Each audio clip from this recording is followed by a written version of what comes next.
Good evening and welcome to week 12 of Access and Equity in Higher Education. We have a lot that we've accomplished this semester, so I just want to say thank you for all of your participation, your engagement, both in class when we have class meetings, but then also doing our online discussions and even within your discussion post groups. I've been very it's been very exciting for me to kind of read the ways in which you are sharing with one another.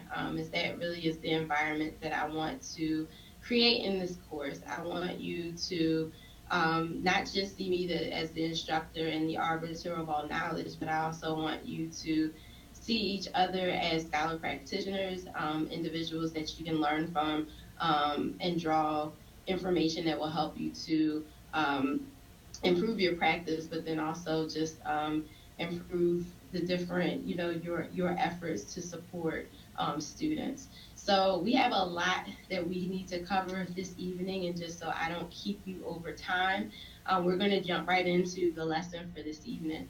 So there's an image that I'm going to share with you on my screen momentarily, that we're going to use as a reference for our first activity.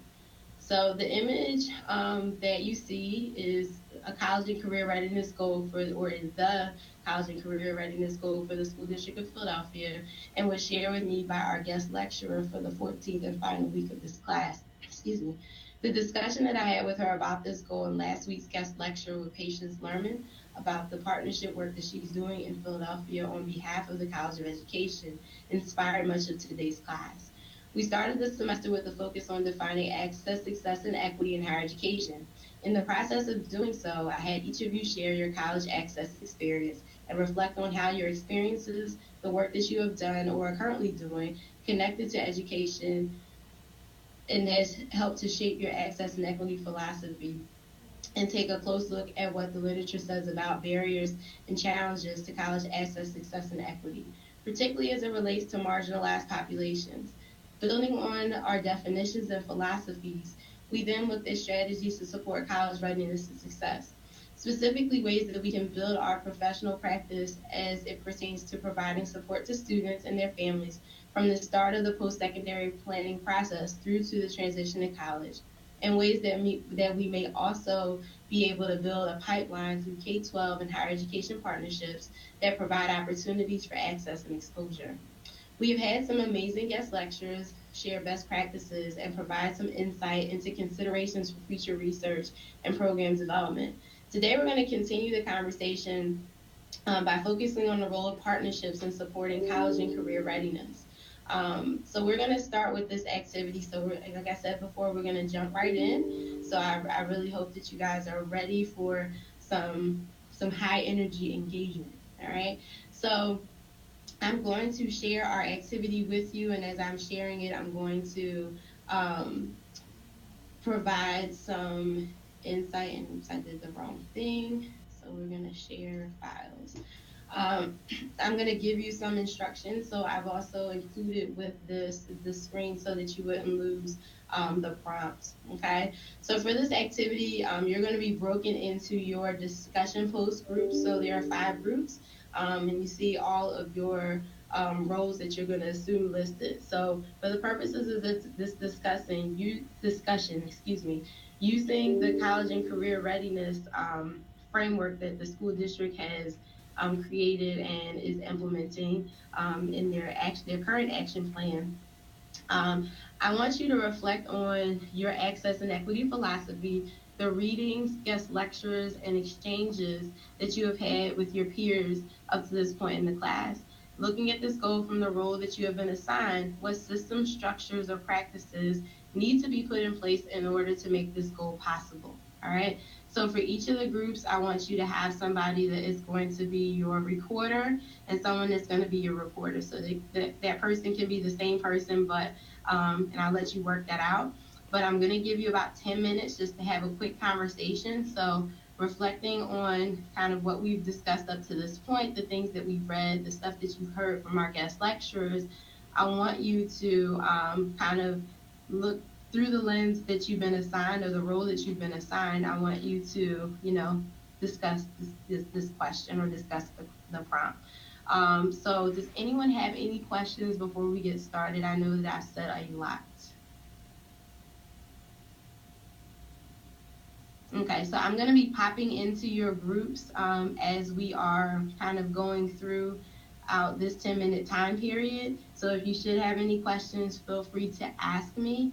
And if you just need some insight as to how to kind of move forward with responding to these prompts, I'm more than happy to help you in that regard. So you have 10 minutes. You've all been assigned to your groups, so you're all in your breakout groups. You should see all your group members. Let me know if you have any questions.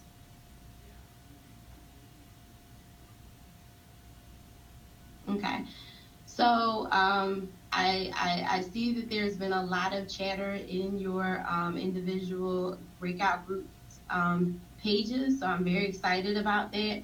I'm going to bring the class back together so that we can have a group discussion. And I'm going to, if you have, specific things that you would like to share, once your partner has shared as a group, please raise your hand. So you should see the function at the top of your screen in the participant section where you can raise your hand or you can type in the chat. Either way works, and I will make sure that your statement, your question gets acknowledged. All right. So it looks like looks like group 3 is eager to go first. So I'm going to have group 3, and then the next group can go after them. All right.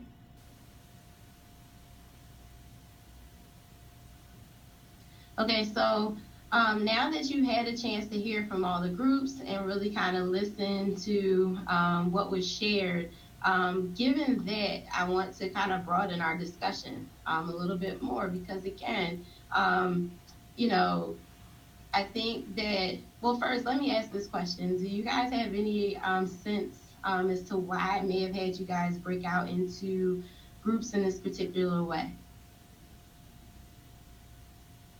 All right, so it looks like I have a couple of responses in the chat, and I have a couple of people with their hand raised. So I'm gonna go with both. It looks like in the chat, you feel like I did the exercise the way that I did because recognizing that people may look at things very differently, and that seems to be the theme. Did anybody else have anything to add to that?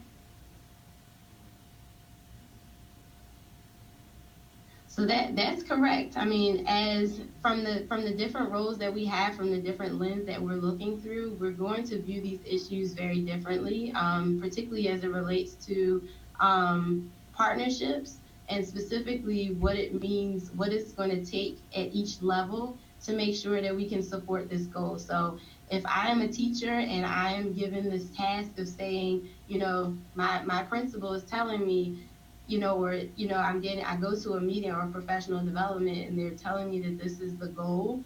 From a teacher's perspective, I'm thinking about, well, what kind of support might I be getting to actually make this goal possible? What kinds of resources will I have access to? Where do I get, access this information, or how do I gain access to this information? And then how might that look in a lesson plan? So my kind of lens as a teacher in the classroom and working one-on-one or in a classroom space with students is really going to impact the way I may view this being something that I see as doable or maybe being a bit of a challenge. So I think that it's important that we have the larger conversation about how we can make this a real attainable, goal. All right. So I really do, I know again, this is a lot and it definitely deserves more conversation. So um, I'm going to find a way to continue this discussion via Blackboard. So there may be an adjustment to your blog post assignment or your discussion post assignment rather that you have for this week. So please stay tuned for that. And again, if you have any questions, please let me know. I hope that this particular activity has helped you think more broadly about what effective partnerships look like and how you might critically analyze partnerships and or initiatives that you have identified in your practice lab assignment. So as was introduced about 2 weeks ago, and you have due next week.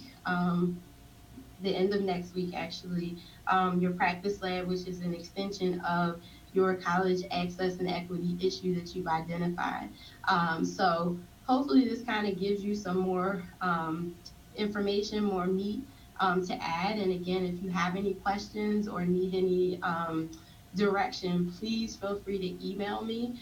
Give me about a day to get back to you. I usually try to be very responsive just because I know that there's some urgency in you getting feedback from me. So trying to be attentive to that.